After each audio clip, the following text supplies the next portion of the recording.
Hey everyone, I'm Stephanie Gomolka, auction.com correspondent. We're here at day 2 of CrimeCon in New Orleans, and we're joined by supervising producer of Dateline, Dan Slepian, but also now people are getting to know you as the mind behind 13 Alibis. Tell us about the podcast. Well, this is a podcast that we released last month, and basically it's about a wrongful conviction. It's about a guy who was convicted of a murder in the Bronx, turned himself in, and told police, I have 13 alibi witnesses in Florida, and he gave them their names, phone numbers, and addresses. And to make a very long story short, about 20 years goes by, and the NYPD and the Bronx DA's office never contacted any of those people. And so when I heard about his story, it was something I knew I had to look into. Yeah, such a difficult thing to go through. But, and I don't want to give too much away because we want people to listen to the podcast, but why did law enforcement even look at Richard Rosario as a suspect in the first place? Well, he had been arrested for a juvenile offense, and his photograph was in a book of mugshots that the NYPD kept. Very often, that's what happens when there's a crime, there's a murder. The way that the police sometimes identify suspects is that they'll have the witnesses come to the precinct and say, okay, the suspect was a young woman with long hair, and she was wearing a black jacket. So what they will do is they will sit that witness in front of books of mugshots of people that match that description. So his picture was in one of those books, and one of the eyewitnesses said, oh, that's the guy. Yeah. And that was how he was identified, and frankly, that was all of the evidence against him. Yeah, that's so crazy. I mean, you mentioned also in the podcast when you started investigating or talking to Richard. When did the Dateline episode air, and then when did you decide to make it into a podcast? We actually never aired this as a Dateline episode. So it was never okay. No, it was never a Dateline episode. It was something that I had investigated kind of on my own to a certain extent. It took a long time. It was a passion project of mine. These things don't move quickly. These kinds of investigations move fairly slowly. You have to travel, you've got to read thousands of pages of documents, and when someone's convicted of a crime and they've been found guilty, that's a very, very high bar to publicly challenge that. So what happened is that once we felt that we had a story, we did this as a digital documentary release. That's how it first came out, as a video digital documentary release. It actually aired on Oxygen. But it never aired on Dateline. So there were some developments that happened since we've done that, and that's why we decided to make it more appropriate for the ear and update it and make it an audio podcast. And frankly, in some ways, I think it works much, much better as an audio podcast, yeah. I mean, it is a long process. Even let's talk about a Dateline episode. You're a supervising producer there. Everyone loves Dateline. Everyone here, there was people gathering when we had the correspondence here yesterday. But I don't think people realize how much work goes into just even an hour of an episode. Can you talk about the typical story, how long it takes from that pitch to screen, and how many people touch it, how much work goes into one episode? It's a great question. It is so difficult. And, I've got to say, I'm obviously partial to Dateline, but we spend an incredible amount of time not only being good reporters and journalists, but being good storytellers, making sure our narrative is told right, spending need be 2 hours on 3 lines to make sure it's just perfect and the reveals come and that we're not wasting anybody's time. So to answer your question, it takes a very long time. Each story is different. I mean, there are stories that Dateline producers have turned around literally in a matter of hours, in an hour, right? So Prince dies, or there's some crash, or there's some big story, we could turn it around an hour quickly.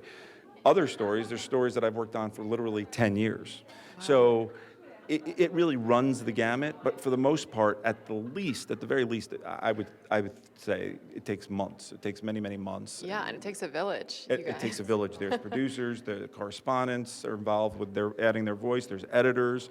We have some of the best editors in the business that are just great people. And the thing about it is that we've all been there for so long. I mean, I've been at Dateline for 24 years.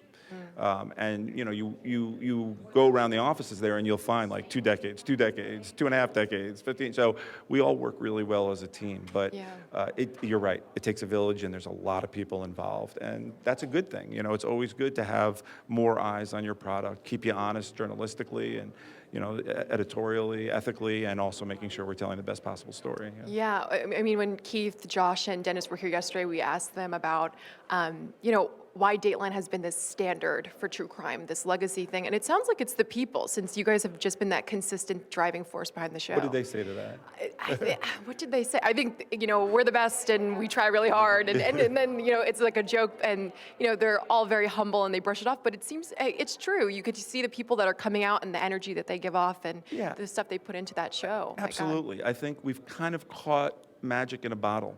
A little bit in terms of how we produce our shows and how long we've been on the air and the fan base that we have and the way that we tell our stories. By no means is it formulaic, but we take great pride in not only our reporting and our journalism, but our storytelling. And you go to a screening or you sit with a group of people. I mean, it is never just one person that tells a story. It is always a group of people. It is always a village. And we just make sure that we're telling the best narrative, the best narrative that we can. And so 13 Alibis is out, but Dateline is also, the show itself is getting into the world of podcasting. So what is that going to look like and why are you guys excited about that?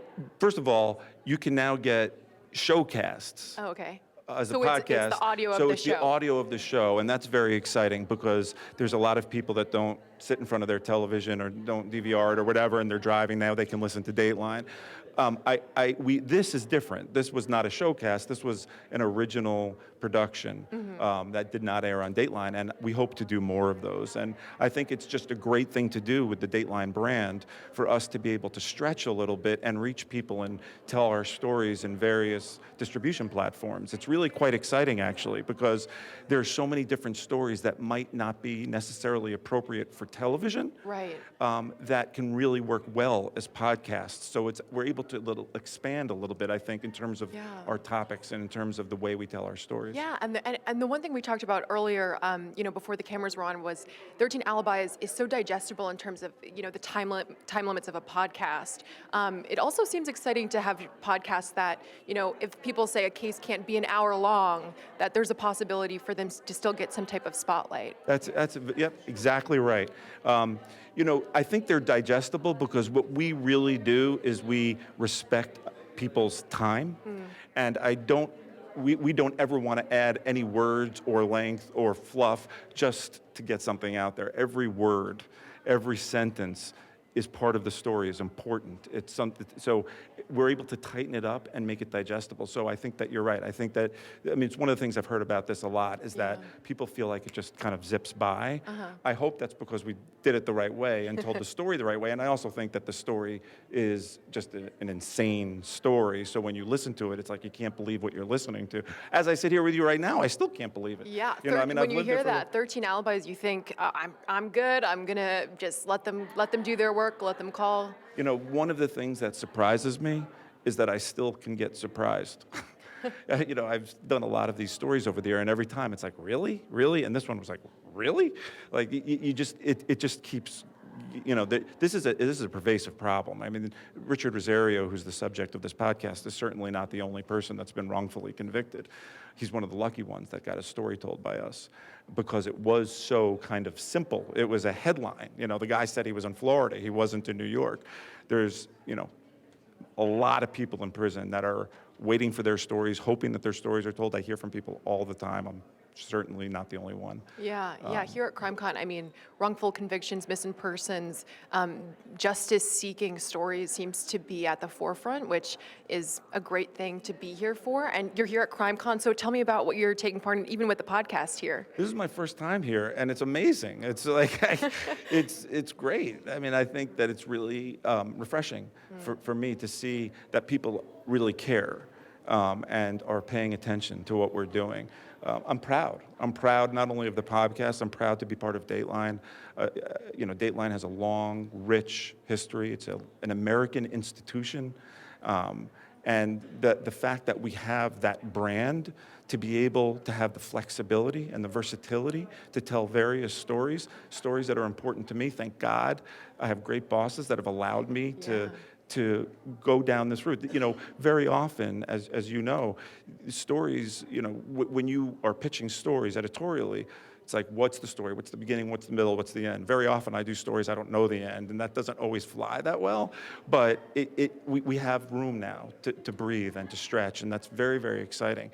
And I think that the audience has reacted to it. I think that they've responded. Yeah. My understanding, it's doing fairly well. I hope people get a chance just to listen to it, just because it's such an important story. It's not just a passive story. It's an active story in the sense that you're on a journey and you're learning along with me the facts of the case as they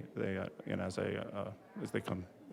Yeah, so interesting. Yeah. And so you also have a live podcast taping here today, is that right? Just in a few minutes, I think. Yeah. Are you ready? I think so. And it's going to be. Tell me, am I right? I think you're ready. Am I doing it right? This is a good warm up. All right. And it's an episode of 13 Alibis that will be released after this too. I believe kind it of is. like an yeah, extra. I don't know when it's going to be released, but it's kind of what's happened since. And It'll be nice for people to take yeah, part and absolutely. see that. Yeah. And so I want to ask you this. We, all attendees here get to go to like a little booth over there. There's an exhibit. You could see it where, you're booked, you're in jail. You get to call in Oxygen talent.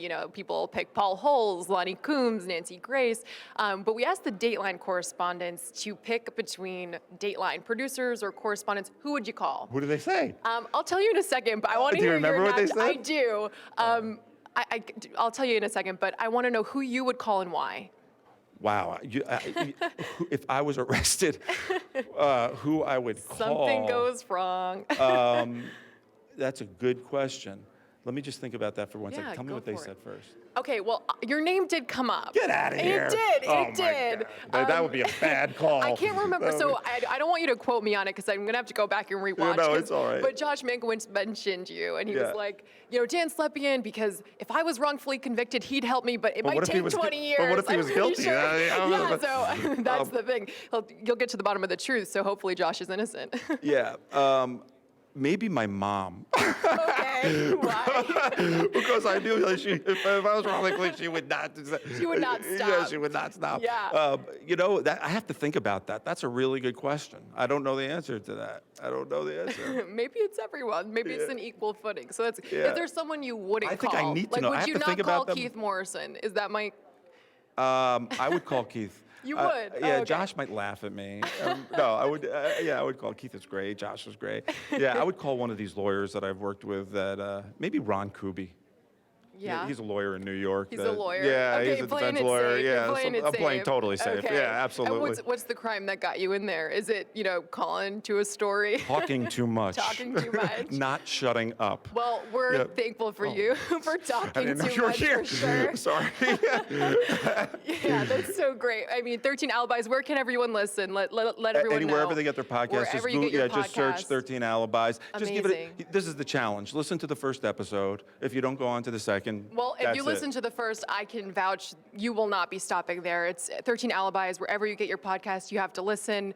Everyone that's here, you got to head to that live taping. We're going to be looking out for Dateline's other podcasts. We're so excited for the medium Stephanie, to I really continue. appreciate your time. Thank you so much. Thank you so for much. having me. Yeah. Our live coverage continues here at CrimeCon. Day 2. Be sure to keep using the hashtag OxygenCrimeCon. Stay tuned.